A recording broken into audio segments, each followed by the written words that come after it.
Yes, people, and welcome back to another video on the Bridge YouTube channel where we bring you all things Chelsea. And today, as usual, on a Friday, we do the match review for Chelsea versus Manchester City, 4:30 p.m. kickoff Sunday. Here we go. So I'm gonna start. I always start with the opposition side. So let's go ahead and start with Manchester City. So with Manchester City, of course, they're on a winning streak. They've been playing quite well. Obviously, they just beat Bournemouth, if I'm not mistaken, 6-1. Doku had a brace.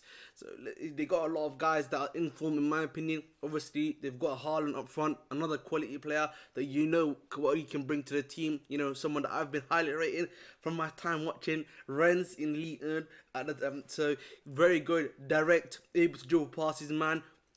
Of course, I feel like at City, he's been able to now sort of polish up his final ball or his final shot, in my opinion, more so than he was at Rennes. Where I feel like at Rennes, he was very good at going 1v1, but like his final ball at times was like, not that great. But obviously, when you go to Manchester City, sadly, and you get coached by Pep Guardiola, that shit's gonna improve. So hey ho, man, we move on that one still. But yeah, that's definitely for sure one of the star mans going in there. Obviously, you got Rodri, arguably the best midfielder CDM wise in the league. Being able to control that midfield, control that pace of the game from the number 6 role, of course. Great player, top player, of course. There, he's obviously going to provide a threat. Of course, we know the big one. The man number 9, Eric Haaland, Erling Haaland, I should say. Sorry. You know what he's going to provide. That final. Give him the ball in that box, he's going to score. So we need to obviously be careful about him. Something that I did see against Wolves that they did a great job of was with Greg Dawson. Greg Dawson did a man-to-man 1v1 sort of what's it called, almost like an NBA where you literally just have guy that's just on Haaland. He's just on Haaland, literally. You know what I mean? You just got a body on him. That's probably what you want to do if you're Chelsea, in my opinion. Whether it be probably either Disasi or Silva, we'll see. But that's probably one of the two you want to have on him as a body there to get that shit to work. So we'll see what happens there. But that's definitely something I can see happening for sure. So you need to have a body there on Erling Haaland, in my personal opinion. So there's that too. Obviously, Foden is going to probably be playing, if I'm not mistaken, on the right wing. He's someone that's been playing really well too, in my opinion. Obviously, good player, very creative, very good at dribbling. Again for me, if you're looking at obviously Bernardo Silva, I can go on and about the team. The centre backs, of course, good centre backs. Gavardio has been having a good game, a good debut season at Man City, very quite well. Obviously, I don't think Akanji is available for this game, if I'm not mistaken, because he's still doing the red card thing. So I don't know if Akanji is available, but I do know that obviously Ruben Dias is still there. John Stones, a guy that can play in that back three, but essentially comes in and essentially sits alongside Rodri in that double 6 role, essentially. Who's another guy who's an amazing player as well. Let's not get that twisted too. So someone that even, again, Pep Guardiola managed to transform, and now he's doing the little Hezi Houdini thing as a CDM. So listen, man, it is what it is. You know what I'm saying? But but we have to move on that one still. But we know what their game style is. We know what their playmaking is. That tiki-taka style of play. We know what they're able to do. Now that the other thing now is that he's now Pep's re-added that pace factor that he probably lost when he brought in Grealish because of the fact that he lost Sterling. Now he's got re-added that into the team. So now you got someone that's going to be a speed dribbler, can be direct too. So that's the aspect into the game that it's added into the game as well. So definitely for sure. And let me not forget Alvarez, of course. Alvarez, another guy that's a deadly gunman as well. So, hey ho, man, we move. But that's, essentially when I'm talking about the team, that's where we are at so far. Now, in regards to what the team expect them to play, it'll probably be something of the similar of like Edison, Ruben Dias, Akanji and Stones, or Ake maybe might play. You never know. But I expect those 3 to play. Then obviously Rodri, Bernardo Silva, Haaland, and Doku, Foden, excuse me, and I think I'm missing, and Walker, of course, Kyle Walker, let me not forget him too. So that's the team I'm probably going to be expecting for them to play. So now let's move on to the Chelsea side. Now obviously, a lot of stuff has happened in the press conference today. So in terms of news about incoming players, it seems that both Lavia and Nkuku are essentially going to be available for the Newcastle game, which is in 2 weeks' time. So they're not going to be available for this game in particular. So obviously those two are out as usual. None of the other players are injured, so Mudrik's going to be available to start in this game, of course. So that's going to be good to hear. Now, in terms of Chelsea Football Club, again, in terms of what is there any changes that I would make, you probably want to.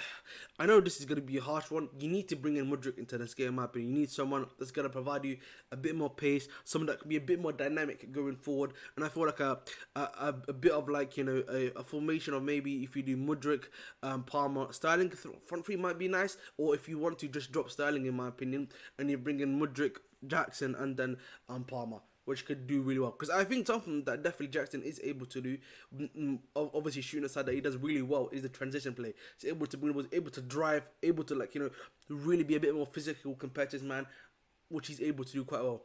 The thing with Sterling here is that, particularly in a game like Manchester City, where you need to be able to take your chances and make the right decisions. He's making one right decision out of every 10 decisions that he makes. So so you have a 10% chance of him making the right decision. So I'm not sure if I'm ready to really personally bank on that sort of thing when it comes to Raheem Sterling, in my personal opinion. So there's that too. Now, obviously, in terms of the back four, I hope this remains as it in the second half, where you've got obviously Reece James on the right, Kukurea on the left, and then a two-man. Obviously, it's going to be interesting to see. He may probably want to go for experience and probably play Thiago Silva, which I would assume, and then he's probably going to play Axel Disasi. I don't think Cole is playing this game at all. So this and something that he didn't mention, was that the game on Monday made him learn a lot more things about the team and everything like that. So let's see what he's learned from that. In my opinion, hopefully it's the right things, in my opinion. But we'll see. Now, in regards to that, obviously we spoke about the back four there. Obviously, probably Nuno Sanchez is going to start. Now, in terms of the midfield three, probably will be the same. Again, I actually think the midfield three that we've got at Chelsea is a very good, powerful, strong midfield. Probably one of the best midfields that we have out there available today to be able, to utilise what we need to do in terms of winning that game, in my personal opinion. So that three in particular, I think they're going to do a great job. So what I think, particularly against a Rodri and against Stones, you want guys that can be physical. Caicedo can get in there, get stuck in there. Gallagher can also do a job there too. And you want to be able to do that such that Enzo can then, get a bit more of an open wide field of the midfield and then do what he needs to do to get those balls in to the sides or to the front man themselves. So there's that for sure, 110% of the time. So of course there's that aspect there as well. Now obviously in terms of strike, I've said this before, I personally would go for Mudryk, Jackson and Palmer. You know what I'm saying? I know people are talking about a free hit, but I think this is a good time to really try that new young attack. Obviously, Jackson's got 3 goals previously. I'm not saying that obviously people are going to be cussing him out, and I think that's fair. But we'll see. This is a good game for him maybe to again pull on. He's already scored 3 goals previously. Come on, come back in here, do what you need to do. Let's see what you can do. Mudryk, a big game now. We're showing further trust. Obviously, against Tottenham, didn't do so well off the bench, but you've been showing good signs and good ability that you've been doing week in, week out. Now's a chance to show it, of course. Then you've obviously got on the other side, Palmer continuously been able to do what he needs to do. This is a chance for him again to show what he needs to do and get revenge on his previous team too. So again, he's got a lot of nice, good opportunities there for Chelsea if you're looking at it from that sort of perspective at the end of the day. So there's that too. Now, in regards to the prediction, I think we can probably get a draw in this game. Obviously, there's a high chance that obviously Man City could win this game, but I think if you're Chelsea, you're looking to play really well, play your game. In my opinion, against Man City, don't do the thing against where a lot of low table teams will be by low blocks.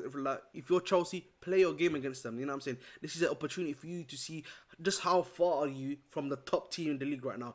Can you go toe-to-toe with them? Do you have the tactics, the abilities? Do these players here have that ability in the next year or two to be able to be winning, if not competing for this title? This is the greatest opportunity that you're going to have right now against them, particularly at home at Stamford Bridge. So that's why I want to see a bit more, play your game. Just as you did against Tottenham, just as you've done against Arsenal, at Liverpool. This is your time. Show what you've got. Show that you've got that ability. You know what I'm saying? That's what I want to see from the team too. I also want to make sure the team is calm, tranquilo. Don't be making those stupid mistakes like you did similarly against the Tottenham in the first half. You need to be calm, cool, collect when you come there. Straight faces, iron mentality. That's what I want to see from the guys too. Because obviously against Tottenham, that was something that we saw they were a bit more rushed, scared, and everything like that once the game started against Tottenham. So we want calm minds, cool, calm collectors. Simple as that, really. So again, that's what I believe. I think probably Chelsea, Man City probably, ends 1-1.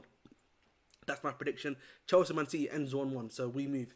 But that's the video, guys. As usual, please make sure to always like, share, subscribe, okay? Like, share, subscribe. I am 15 away from 1K. I need the mandem to give me the 1K, hopefully today, if not Sunday, when we're doing the watch along. So please, please, please do so, guys. Please, please, please do so. Thank you very much. I've been again your host and the most, the Bridge 258. Dedicate your hearts, and as always, please make sure to stay blue. Come on, Chelsea!